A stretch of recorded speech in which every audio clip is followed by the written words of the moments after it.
Hello friends, अस्सलाम वालेकुम। Welcome to a fresh new episode of Sundays with Sammy. और मैं उम्मीद करूंगी कि आप हमेशा की तरह खुश हैं, कंटेंट हैं अपनी फैमिली लाइफ्स में, अपने कामों पे, अपनी अपनी ज़िंदगियों में मुतमईन हैं, खुश हैं और सेटिस्फाइड हैं।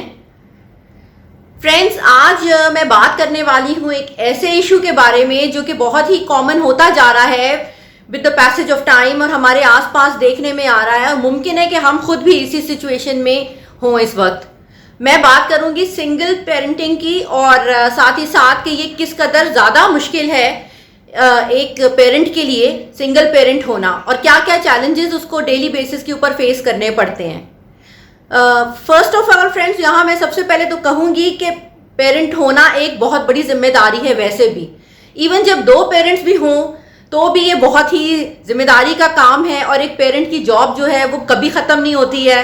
It's a totally full time job और बिल्कुल हैंड्स ऑन लर्निंग होती है इसके ऊपर। इसके लिए कोई गाइडलाइंस आपको नहीं मिलती कि अच्छा या बुरा पेरेंट क्या होता है। वो आपको अपनी अपनी सिचुएशन में सीखना पड़ता है वक्त के साथ साथ, गलतियां कर करके और कुछ ना कुछ नया सीखते हुए एवरी डे आप जो हैं आगे बढ़ रहे होते हैं एज अ पेरेंट। लेकिन जब यही चीज़ आपको अकेले करनी पड़े तो आप खुद सोचें कि और ज़्यादा कितना मुश्किल और चैलेंजिंग हो जाएगा एक पेरेंट होना। जैसे कि जहाँ एक कपल होता है तो मोस्टली ज़्यादातर केसेस में ये होता है कि मदर जो है वो बच्चे की पर्सनल नीड्स का ख्याल कर रही होती है, उसके साथ वक्त गुजार रही है, उसका जागना सोना, उसका खाना पीना, उसकी हर छोटी बड़ी चीज़, हाइजीन, हेल्थ, हर चीज़ माँ देख रही होती है। और फादर जो है वो उनकी जिम्मेदारी रह जाती है कि वो जो है उनके लिए कमा के लेकर आएँ कि उनका जो फैमिली यूनिट है वो चलता रहे। फाइनेंशियल प्रोविजंस देना फैमिली को, बच्चे को, ये बाप की जिम्मेदारी होती है ज़्यादातर। लेकिन काम आजकल अगर दोनों कर रहे हैं तो दोनों की हो जाती है। और फिर फादर जो हैं वो अक्सर घर के रोल्स भी हैंडल कर लेते हैं, अपनी वाइफ को सपोर्ट करते हैं और एक्टिविटीज़ में बच्चों के साथ साथ हैंड्स ऑन डैड बन के। तो ये हो रहा होता है जनरली जहाँ पर एक कपल अपने बच्चे को रेस कर रहा है। लेकिन आप खुद सोचें कि अगर अकेला माँ या अकेला बाप जो है वो ये जिम्मेदारियाँ निभा रहा हो तो किस कदर मुश्किल हो सकता है। तो एक सिंगल पेरेंट की ज़िंदगी कितनी ज़्यादा मुश्किल है कि उसको बच्चे को वक्त भी देना है, उसको हर जगह बच्चे के साथ खड़े रहना है, चाहे उसकी वो पर्सनल नीड्स का ख्याल करना, उसका खाना पीना, उसकी हेल्थ, उसकी पढ़ाई हो या फिर उसकी मेंटरशिप कि उसने आगे जाके लाइफ में क्या करना है, किस तरह के दोस्त बनाने हैं, कौन सी एक्स्ट्रा करिकुलर एक्टिविटीज़ लेनी है, अपने लिए क्या करियर चूज़ करना है, वो हर चीज़ अकेले एक ही पेरेंट को करनी पड़ती है। अब ये मोस्टली सिंगल पेरेंट्स वो होते हैं जैसे कि अगर आपके एक स्पाउस की डेथ हो जाती है कि तो जो विडो मदर है या जो फादर अकेला रह जाए वो बच्चे को अकेला रेस कर रहा है। दूसरी सिचुएशन ये होती है कि जहाँ पे ब्रोकन होम की बात आए, जैसे मदर और फादर दोनों सेपरेट हो गए हों या डिवोर्स हो चुकी हो उनके बीच, और फिर जो है मोस्टली कोर्ट जो है वो एक सेटलमेंट करती है कि कस्टडी जो है वो दोनों पेरेंट्स को नहीं मिलती है, किसी एक को मिलती है और विजिटिंग राइट्स जो हैं वो दोनों के पास होते हैं मोस्टली।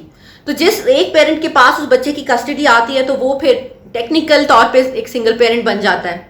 और इसी तरह समटाइम्स ये भी आजकल एक ट्रेंड हो रहा है कि पीपल डोंट गेट मैरिड, उनके शादीशुदा ज़िंदगी नहीं होती, वो सिंगल होते हैं और वो फिर भी एक बच्चे की जिम्मेदारी जो है अपनी ज़िंदगी में ऐड कर लेते हैं, अडॉप्ट कर लेंगे बच्चे को फैमिली में से या बाहर से, बिकॉज दे वॉन्ट द मतलब टू एक्सपीरियंस पेरेंटिंग। उनको पेरेंट बनने का शौक है, उनको ये आइडिया अपील करता है किसी बच्चे को रेस करना, तो वो सिंगल पेरेंट्स होते हैं।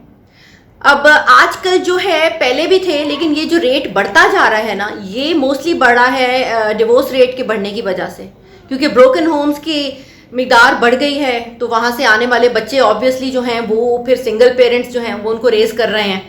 तो इस वजह से जो है सिंगल पेरेंटिंग ज़्यादा देखने में आ रही है हमारी सोसाइटी में।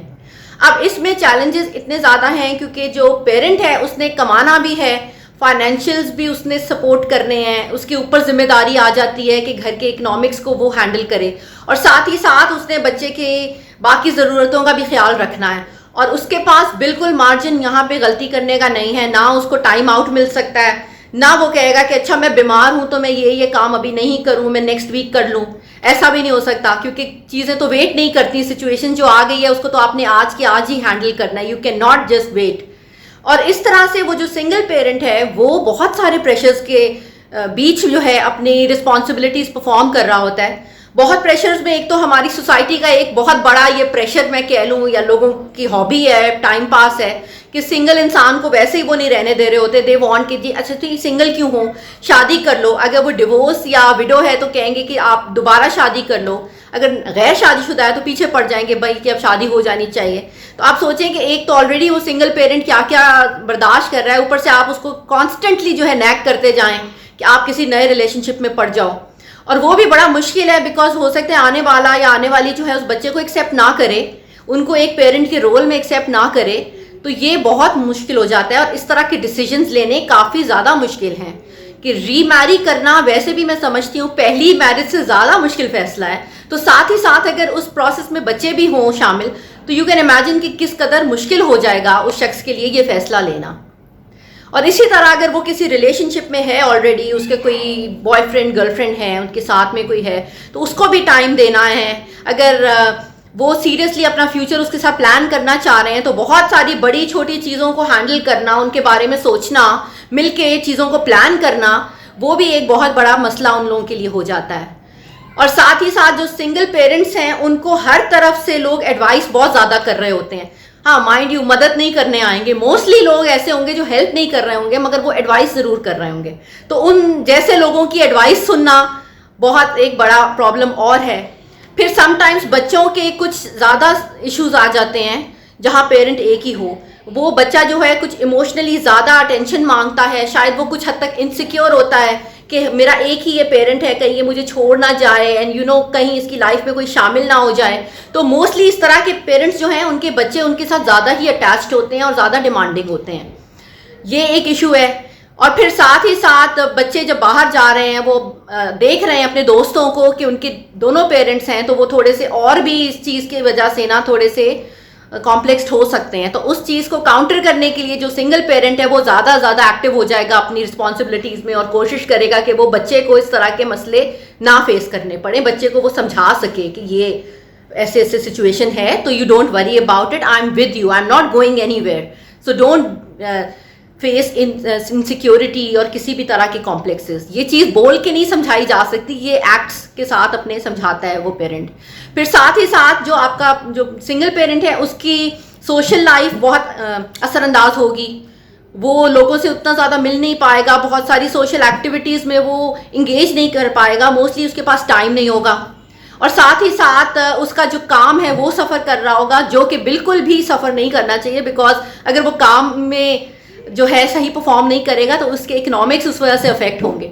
तो पैसे तो उसको चाहिए, इसलिए उसको काम भी ठीक से करना है और साथ ही साथ उसने अपने बच्चे को, अपने घर को भी निगलेक्ट नहीं करना।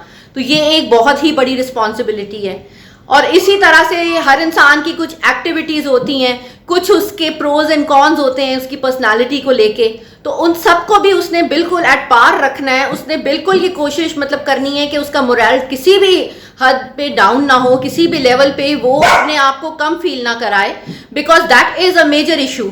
अगर ऐसे में वो डिप्रेशन में जाता है या वो एंजाइटी फेस करता है तो वो उसका डायरेक्ट असर उसके बच्चे पे पड़ने वाला है। So that is something which the parent just can not let happen.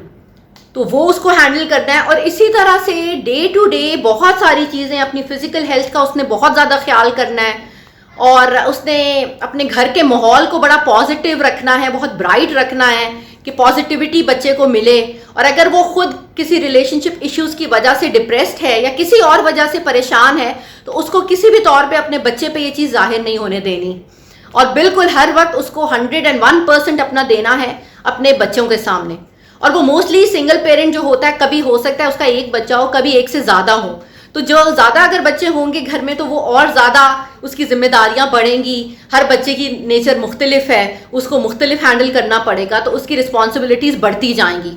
और साथ ही साथ एक चीज़ और होती है कि जो अगर एक ब्रोकन होम के बच्चे हैं और सिंगल पेरेंट के साथ रह रहे हैं तो जो दूसरा पेरेंट जो उसको विजिट करता है उस बच्चे को टाइम टू टाइम, उसकी भी इंटरफेरेंस ज़िंदगी में रहेगी।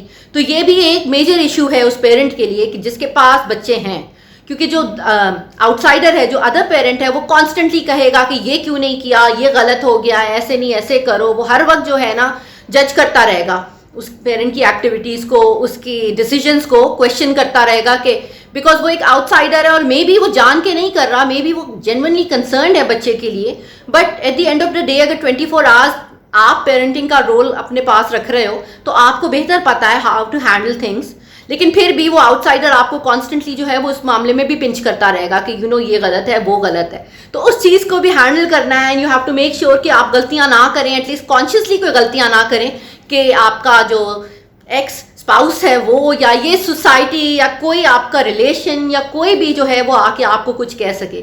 और सबसे बड़ी बात, at the end of the day आप अपने बच्चों का सोचते हुए गलती नहीं कर सकते, बिकॉज आप बेशक अकेले हैं या आप अपने स्पाउस के साथ बच्चे को रेस कर रहे हैं, आपने अपना जो बच्चा है उसको हमेशा प्रायोरिटी पे रखना है और वो एक एंड प्रोडक्ट की सूरत में आपने उसको अच्छा उठाना है, अच्छा उसकी अपब्रिंगिंग करनी है।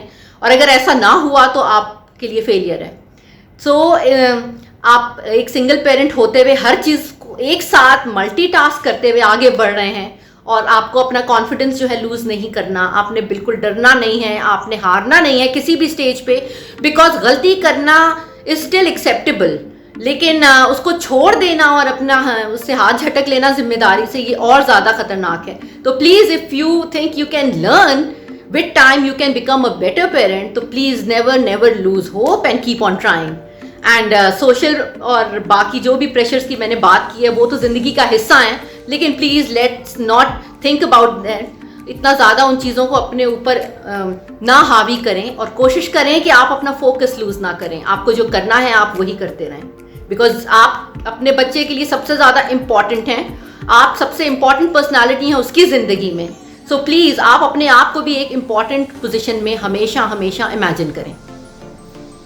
On this note, friends, I would end my today's talk and I'll see you next week with a fresh new topic. Till then, please take good care of yourself and always keep smiling, and no matter what happens, never lose hope and always be positive. This is Samar Ghulam Ali signing out. Take care. Allah Hafiz.